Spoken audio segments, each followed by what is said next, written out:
विपक्ष सरकार पर हमला करे ये तो आम बात है, लेकिन जब अपनी ही पार्टी के कार्यकर्ता अपने विधायक के खिलाफ सड़क पर उतर जाएं, तो समझिए मामला सिर्फ राजनीति का नहीं, अंदरूनी बगावत का भी है।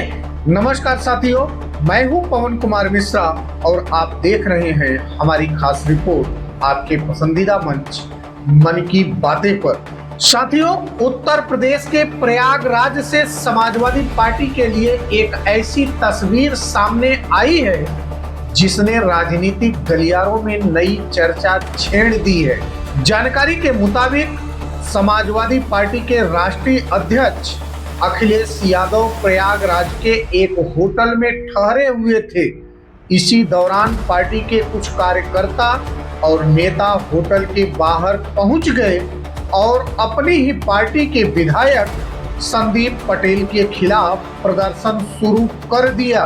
प्रदर्शनकारियों के हाथों में तख्तियां थी, वे नारेबाजी कर रहे थे और प्रदर्शनकारियों ने विधायक पर भ्रष्टाचार के आरोप भी लगा रहे थे। इतना ही नहीं, कुछ पोस्टरों पर विधायक को जुमलेबाज तक लिखा गया। यानी सवाल विपक्ष नहीं उठा रहा था, सवाल उसी पार्टी के लोग उठा रहे थे जिसके टिकट पर विधायक चुनाव जीतकर विधानसभा पहुंचे।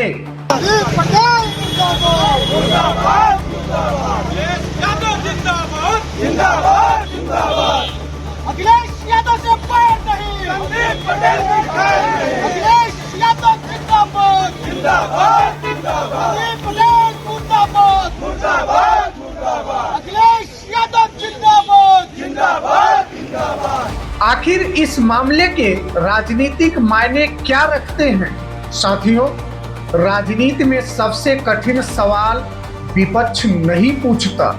सबसे कठिन सवाल तब उठते हैं जब अपनी ही पार्टी के कार्यकर्ता असंतोष जताने लगते हैं। यह घटना कई सवाल खड़े करती है। क्या यह केवल स्थानीय गुटबाजी है? क्या यह टिकट, संगठन या क्षेत्रीय राजनीति का विवाद है?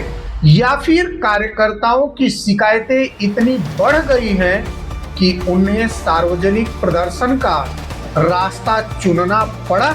इन आरोपों की स्वतंत्र पुष्टि होना अभी बाकी है और संबंधित विधायक का पक्ष भी किसी निष्कर्ष पर पहुंचने से पहले सुना जाना जरूरी भी है। इस मामले से, इस विरोध प्रदर्शन से जनता पर कैसे असर होते हैं? साथियों, जनता जब किसी नेता को चुनती है तो उम्मीद करती है कि वह क्षेत्र के विकास और जन समस्याओं पर काम करेगा, लेकिन जब पार्टी के भीतर ही विरोध खुलकर सामने आने लगे तो मतदाताओं के मन में भी सवाल उठना स्वाभाविक है। लोकतंत्र में असहमति गलत नहीं है, लेकिन उसका समाधान संवाद और तथ्यों के आधार पर होना चाहिए। प्रयागराज की यह घटना केवल एक प्रदर्शन नहीं, बल्कि राजनीतिक दलों के भीतर बढ़ते असंतोष की ओर भी इशारा करती है। अब सबकी नजर इस बात पर होगी कि समाजवादी पार्टी नेतृत्व इन आरोपों और कार्यकर्ताओं की नाराजगी को किस तरह संभालता है, क्योंकि मजबूत संगठन वही होता है जो अपने भीतर उठने वाले सवालों का भी जवाब दे सके।